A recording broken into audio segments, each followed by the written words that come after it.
प्राचीन काल में एक निर्धन ब्राह्मण था जिसके कोई संतान नहीं थी। उसकी स्त्री न स्नान करती और न पूजन करती थी, जिससे ब्राह्मण देवता दुखी रहते थे। भगवान की कृपा से ब्राह्मण के घर कन्या रूपी रत्न पैदा हुआ। वह बालिका प्रातः स्नान करके विष्णु भगवान का जाप और बृहस्पतिवार का व्रत करने लगी। वह कन्या पूजा पाठ को समाप्त करके स्कूल जाती तो मुट्ठी भर के जौ ले जाती और मार्ग में डोलती जाती। वह जौ सोने के हो जाते तो लौटते समय उनको घर बीनकर घर ले आती थी। एक दिन सोने के जौ को फटकते समय उसके पिता ने कहा, हे बेटी, सोने के जौ के लिए सोने का सूप होना चाहिए। दूसरे दिन बृहस्पतिवार को कन्या ने व्रत रखा और कहा, मैंने आपकी पूजा सच्चे मन से की हो तो सोने का सूप दे दो।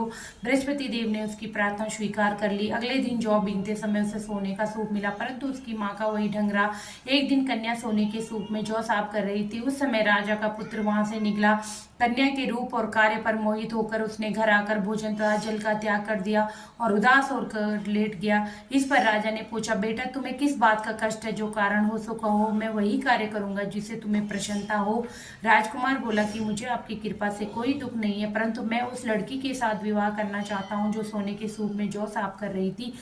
राजा आश्चर्य से बोला, हे बेटा, इस तरह की कन्या का पता तुम ही लगाओ, मैं उसके साथ तेरा विवाह अवश्य करवा दूंगा। तब मंत्री उस लड़की के घर गए और ब्राह्मण की कन्या का विवाह राजकुमार के साथ संपन्न हो गया। कन्या के घर से विदा होते ही ब्राह्मण के घर में पहले की तरह गरीबी का निवास हो गया। एक दिन दुखी होकर ब्राह्मण देवता अपनी पुत्री के पास गए। कन्या ने बहुत सा धन देकर ब्राह्मण को विदा किया, परंतु कुछ समय पश्चात वह धन समाप्त हो गया। फिर वही हाल हो गया। यह जानकर लड़की बोली, हे पिताजी, आप माता जी को यहाँ ले आओ, मैं उसे विधि बता दूंगी जिससे गरीबी दूर हो जाए।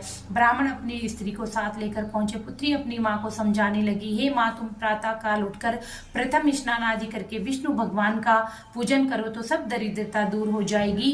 परंतु उसकी माँ ने एक भी बात नहीं मानी और प्रातः काल उठकर अपनी पुत्री के बच्चों की जूठन को खा लिया और उससे उसकी पुत्री को बहुत गुस्सा आया और एक रात अपनी माँ को कोठरी में बंद कर दिया।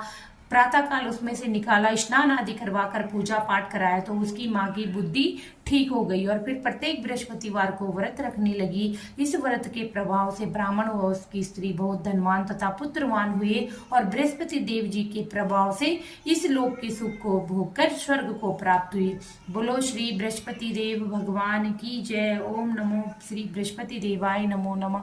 ओम नमो श्री बृहस्पति देवाय नमो नमः। ओम श्री बृहस्पति देवाय नमो नमः। ओम श्री बृहस्पति देवाय नमो नमः। ओम श्री बृहस्पति देवाय नमो नमः। ओम श्री बृहस्पति देवाय नमो नमः। हे बृहस्पति देव, जैसे आपने उनकी मनोकामना पूर्ण की वैसे ही हम सब की मनोकामना भी पूर्ण करना और अपना प्यार आशीर्वाद हमेशा